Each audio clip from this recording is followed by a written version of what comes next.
Welcome to NibblePop Stories.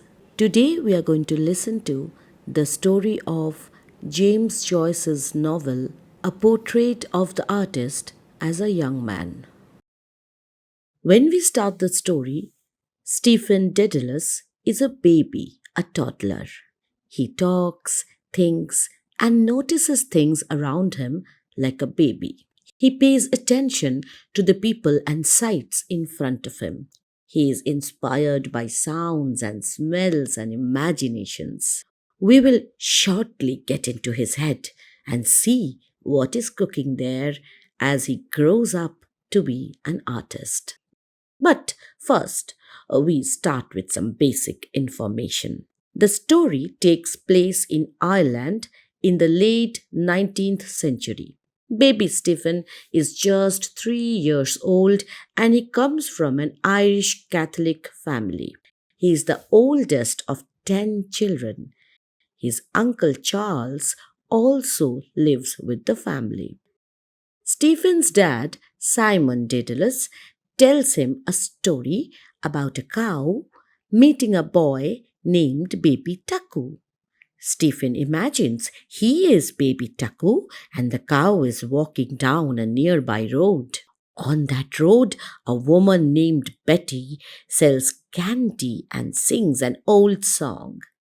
The song makes Stephen think about bedwetting and the bad smells that come with it, which then reminds him of his mom's nice smell. Stephen's Catholic governess, Dante, carries two brushes.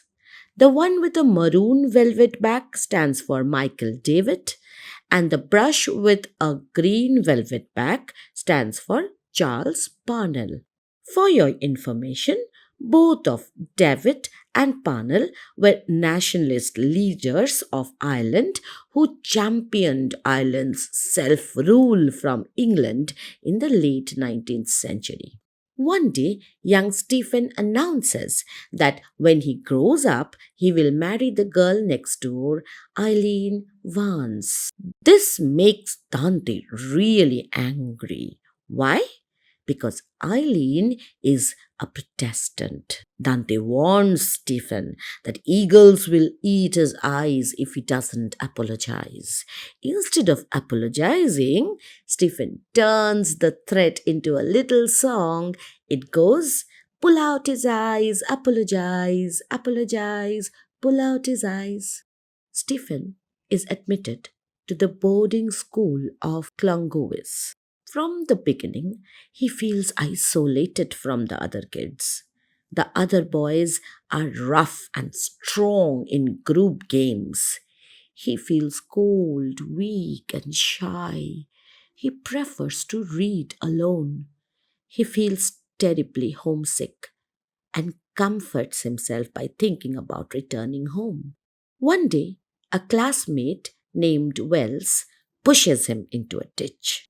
The next morning, Stephen wakes up with a fever and stays in bed while the other boys get dressed.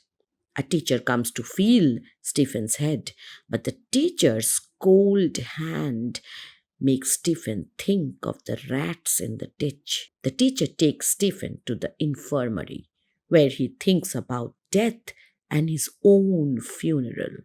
Stephen walks to his arithmetic class. The class is divided into two teams, York and Lancaster. The boys on York wear badges with white roses, and the boys in Lancaster wear badges with red roses. Students that solve problems correctly win points for their respective teams. Stephen wants to do his best for York, but his academic rival Jack Lawton solves the problem first. After class, Stephen files with his classmates into the dining room. The food and the atmosphere are so bleak that he can't bring himself to eat anything. Though he does drink some tea, he notices dampness and colors everywhere he looks. The other boys are too different for him to understand them, and he feels homesick, a feeling he imagines as a sickness of the heart. He escapes from the unpleasant, loud noise of the dining room by thinking of the pleasant sounds of a train. Stephen tries to study geography but gets distracted by all the different names of the countries and the confusing vastness of the world. He thinks it is so strange that there are so many names for only one God. A kind teacher, Brother Michael, helps him settle in, and a boy named Athi talks to him about political arguments. One day, Brother Michael announces to a crowd that Parnell has died. The crowd begins to cry.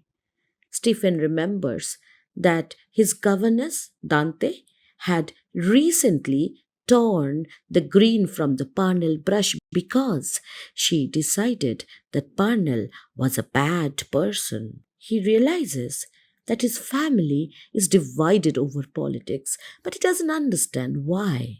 Stephen comes home for the winter holidays. Uncle Charles, Dante, his father Simon Dedalus, Simon's friend Mr. Cassie, and Stephen sit by the fire waiting for Christmas dinner.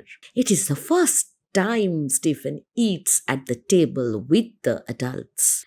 The adults argue about the Catholic Church's decision to condemn Parnell for his marital infidelity, which ruined his career and led to his death from exhaustion. Dante thinks the church was right, but Simon and Mr. Casey believe politics should stay out of church matters. Both Simon and Mr. Casey admired Parnell, seeing him as a hero for Irish nationalists. They mention how the church has betrayed Ireland many times. The argument ends with Dante leaving the room angrily. Dante values religion above everything else, while the men prioritize Ireland. Stephen is unsure who is right. Back at Clongowes, Stephen hears about some boys who stole and drank the altar wine. He sits idly during a writing lesson, thinking about the beautiful word wine and the rector's unpleasant breath. The day before, a boy knocked Stephen down and broke his glasses, so everything looks small and far away to him. Father Arnold comes in to teach Latin and yells at the boys for their poor performance. Stephen wonders if the priest's anger is a sin. Then Father Dolan, the head teacher, enters with a leather strap and whips Fleming for being lazy. He also whips Stephen, even though Stephen had been excused from work until his new glasses arrived. Stephen realizes that Father Dolan has been unfair despite being a priest. Other boys encourage him to complain to the rector. Stephen thinks of men in history who were wrongly punished and imagines a picture from a book about Greece and Rome. He feels anxious, but finally goes to the rector's office. He walks through intimidating corridors with paintings of saints and musters the courage to knock on Father Conmee's door. Father Conmee promises to speak to Father Dolan and excuses Stephen from studies for a few days. When Stephen gets outside, the boys cheer for him and celebrate his victory by throwing their caps in the air, treating him like a hero.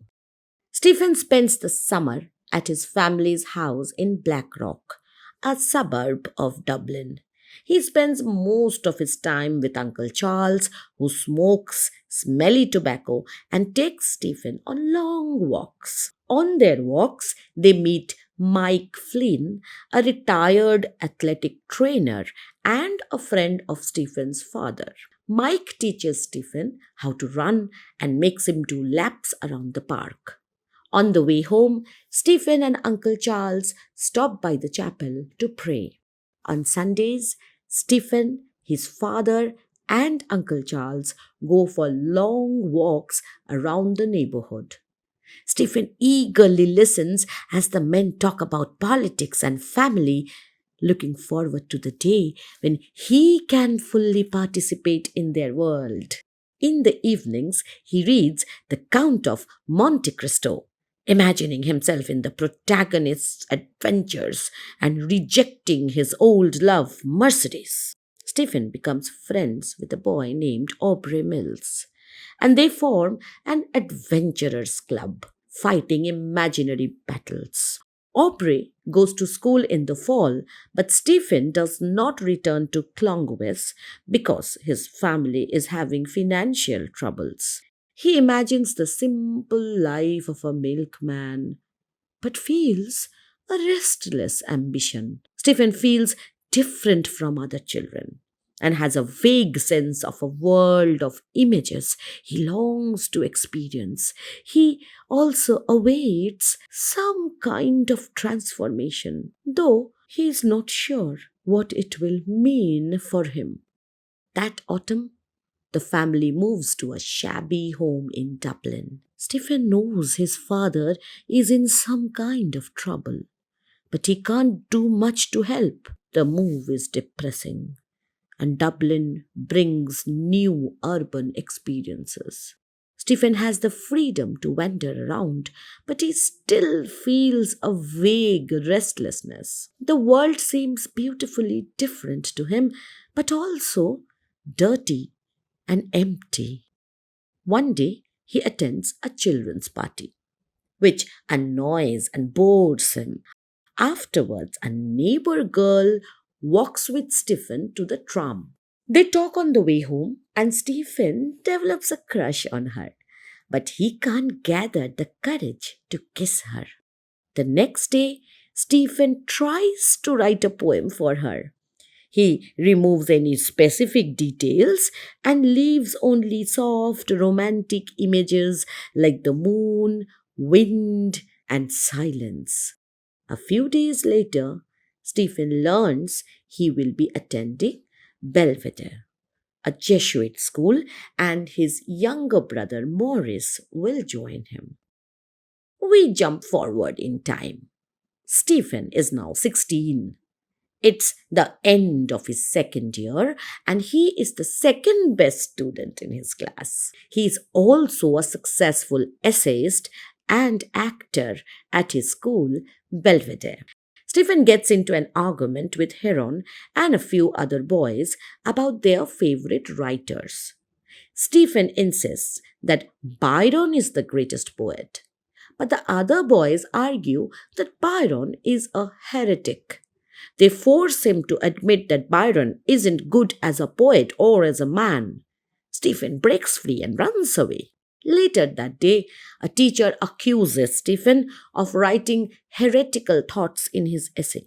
Stephen had written that people can never come closer to God, but the teacher prompts him to correct it to say that people can never reach God.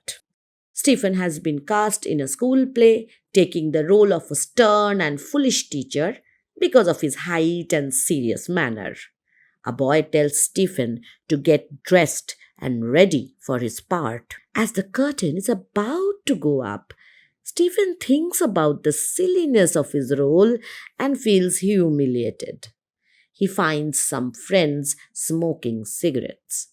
Heron, his closest friend, mentions seeing Stephen's father at the school with a pretty girl who the boys assume is Stephen's girlfriend. Stephen thinks it might be the neighbor girl he almost kissed on the tram 2 years earlier. He feels angry at his friends for making fun of something that was meaningful to him. He has recently been thinking about her and the poem he wrote for her. Stephen goes on stage and plays his part with ease. Afterward, he takes off his costume and rushes outside, but no girl is waiting for him.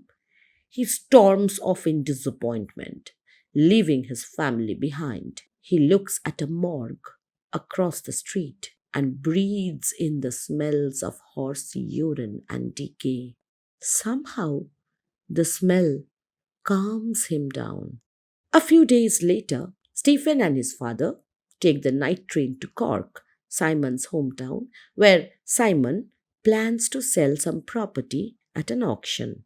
Simon tries to bond with Stephen by sharing sentimental stories about his friends and youth in Cork, but Stephen feels embarrassed.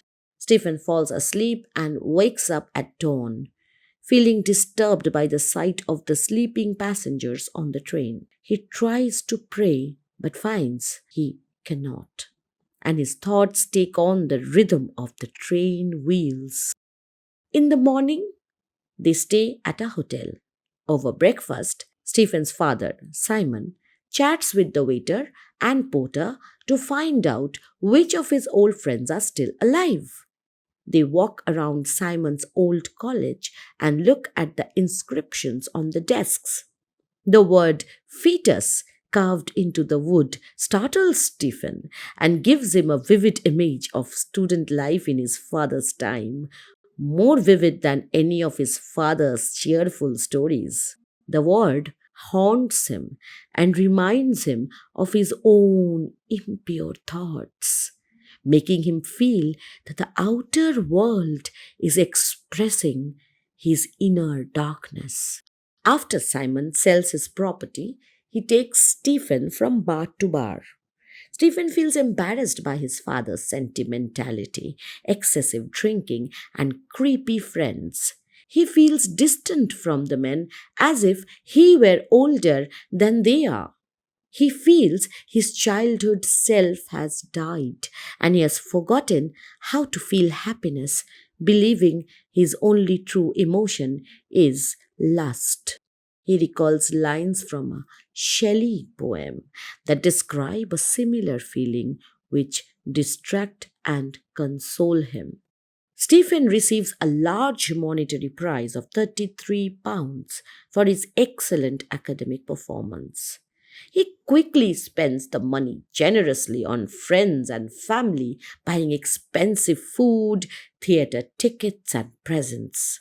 When the money runs out, he feels ashamed. He had tried to create a sense of elegance and wealth, but they remain as poor as ever. He also hoped the gifts would bring him closer to his mother and younger siblings, but he still feels isolated from them. Stephen's physical desires become overwhelming, and he starts wandering the streets of the city again. He remembers the Count of Monte Cristo's lover, Mercedes, but his childhood memories seem much purer and sweeter than his current situation. He is tormented by lust and strange visions. One night, he ends up in the prostitute's quarter. He follows a brightly dressed woman into her room and they have sex. It is his first time, and for a little while, the world completely disappears. Stephen keeps visiting prostitutes and enters a state of deep confusion and spiritual paralysis. Initially, he worried that his sinful actions would harm him physically and spiritually, but now he feels they have united his body and soul. In spite of viewing his actions as terribly sinful, he becomes oddly indifferent to the idea of eternal punishment. He refuses to pray, partly out of pride and partly because he believes prayer and atonement can't make up for such a serious sin. When he goes to church on Sundays, he feels like a hypocrite. After class, Stephen walks outside with Heron and some other boys to hear the rector speak. While waiting, Stephen reflects on how his lust has led him to commit all the other deadly sins: pride, envy, greed, gluttony, anger, and sloth. He then starts to analyze the scriptures coldly, almost finding logical flaws in them. The rector arrives and announces that the entire school will be attending a 3-day religious retreat in honor of St. Xavier, the college's patron. Father Arnold gives the students a talk about the upcoming retreat. He explains that the retreat is meant to help them step away from daily life and reflect deeply on their souls and religion. His lectures will cover death, judgment, hell, and heaven. He emphasizes that life on earth is insignificant compared to the afterlife, and that nothing is more important than saving one's soul. Stephen goes home and eats dinner, feeling like a dirty animal, with grease on his lips, filled with confused fear.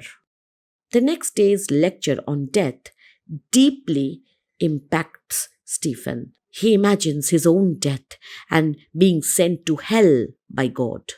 He envisions the end of the world and Judgment Day, where sinners regret their sins too late and are cast out of heaven. Father Arnold tells the students that righteous people think about death constantly but do not fear it. Stephen feels the lecture is directed at him, awakening his soul from its filth. He thinks about his sins, but is too scared to confess to God, who seems terrifying, or to the Virgin Mary, who seems too pure. He imagines being redeemed through Emma, the girl he once tried to write a poem for. As Stephen walks to the chapel in the rain the next day, he imagines that a great flood is drowning the world. Father Arnold talks about Lucifer's fall, Eve's temptation, and Christ's redemption of humanity. He describes hell in great detail: the darkness, stench, heat, and screams. Stephen leaves the chapel completely shaken, feeling as if he is already in hell, almost sensing its heat and pain. The voices of his friends remind him he is still alive and has time to save his soul. He decides to confess to a priest, but not at the school chapel. In the next sermon, Father Arnold describes hell's spiritual torments. He explains that sin turns sinners away from their higher natures toward their animal instincts. The greatest suffering in hell is losing God. The next is the pain of a guilty conscience, then the pain of intensity, and finally the pain of eternity.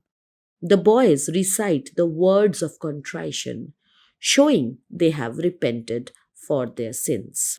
After the sermon, Stephen goes to his room to pray and reflect on his soul.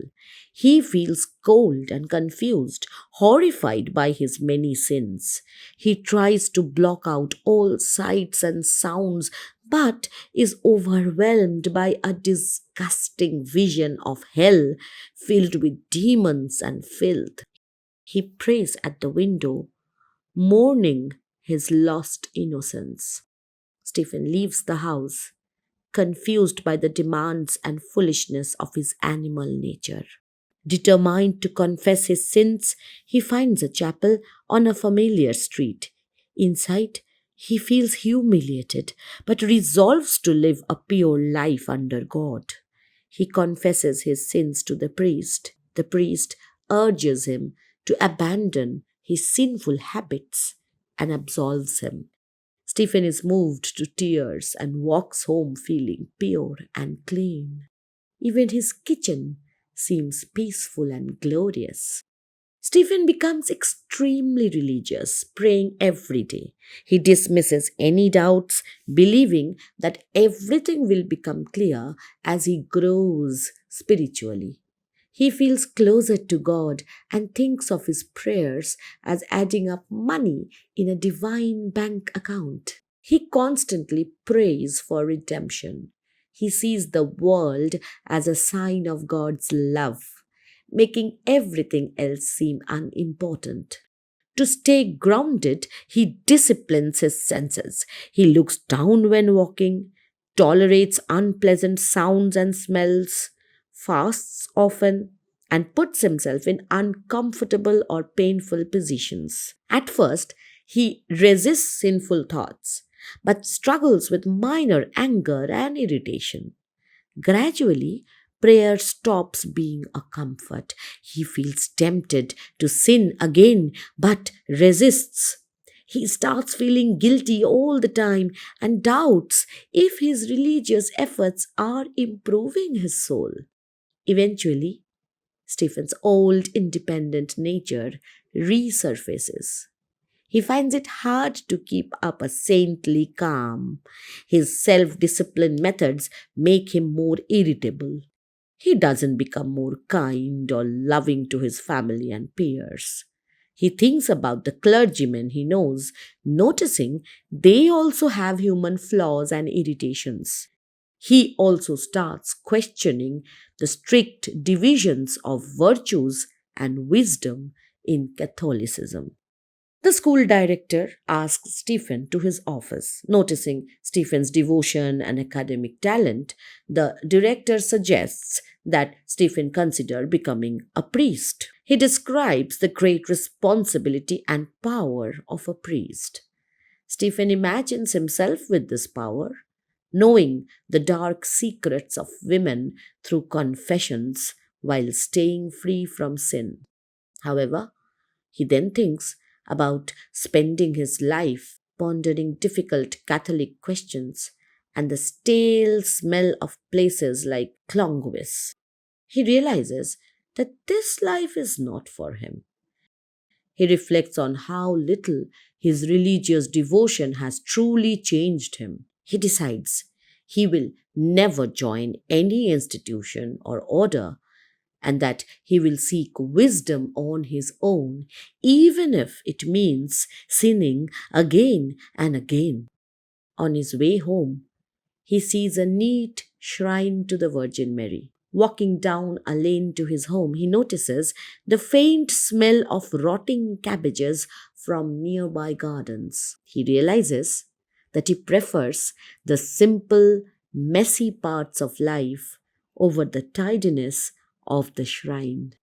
When he gets home, he finds his siblings sitting together after tea among crumbs and spills. He considers how he has been given everything denied to them, yet they do not resent him. His sister tells him their parents are out looking for a new house because they will soon be evicted. The children start to sing, and behind their hopeful voices, Stephen feels a deep weariness and sorrow. Stephen waits nervously in the street while his father talks to a tutor about getting him into university. His mother disapproves, fearing bad influences. But Stephen feels very excited. He sees this as his entry into adult life. However, he feels guilty for refusing to become a priest when he sees a line of clergymen pass by. As Stephen walks, he looks at Dublin with joy, and memories flood him like beautiful music. Suddenly, he hears his friends calling his name. They have been swimming in the cold sea, and their nakedness makes Stephen feel sad and embarrassed. Hearing his name makes him feel timeless and special. He thinks of Dedalus, the craftsman who made wings to escape from Crete, and imagines himself flying like Dedalus. He feels his body and soul are connected, feeling the call of life, and knows he will be an artist. Stephen takes off his shoes and wades into the sea. He rejoices in his youth, loneliness, and the variety of the world around him. He sees a girl standing in the water, looking like a bird to him. She is wonderfully beautiful in his eyes. She feels his gaze and looks at him for a moment. Stephen shouts to the sky and walks away filled with joy. He falls asleep on the beach, feeling like he's entering a different world.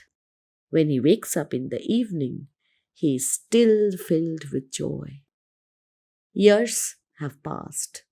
It is morning. Stephen is in the kitchen with his mother. The family has become very poor. Stephen drinks tea and looks at the pawn tickets showing the many items the family has sold to survive. The remaining objects are old and broken, like the clock that always runs fast. Stephen's mother washes his ears and neck before he goes to class, complaining about the university's bad influence on him. He is late for class.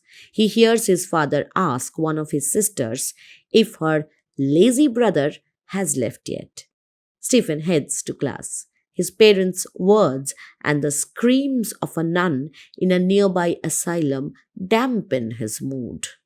But the autumn smells of the street cheer him up. Different parts of his walk remind Stephen of different authors, including Ibsen.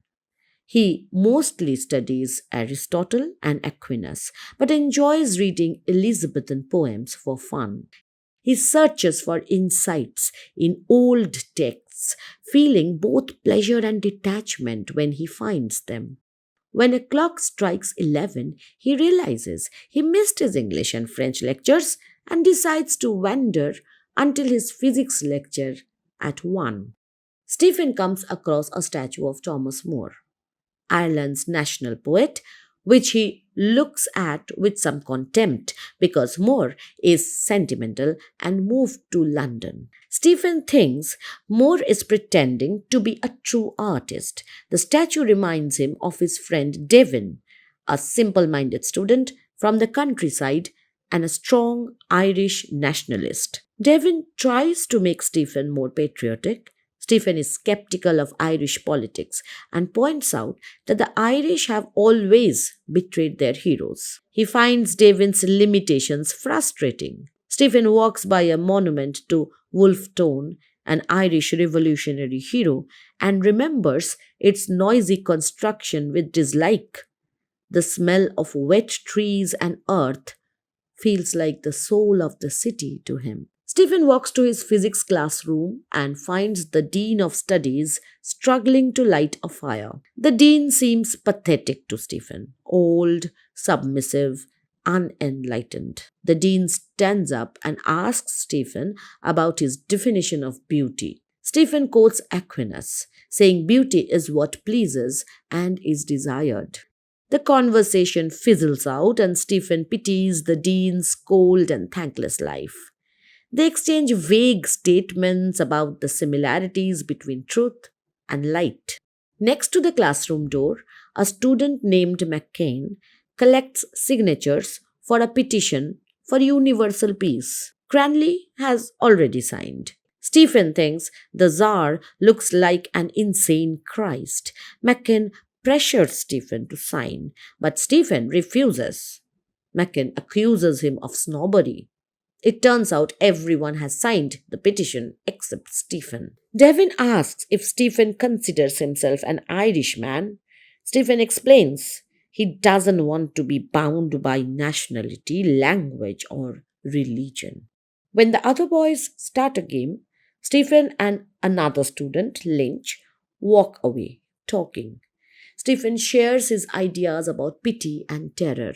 Pity connects the observer with the sufferer, and terror connects the observer with the root of suffering. Real art, he says, is static because it raises the mind above human passions, while bad art is kinetic because it plunges the mind into passion. Passions, he argues, are not aesthetic because they are physical reflexes. Real art inspires ideal pity or ideal terror. Stephen continues explaining art, he says, is drawn from the sensory prison of the human body.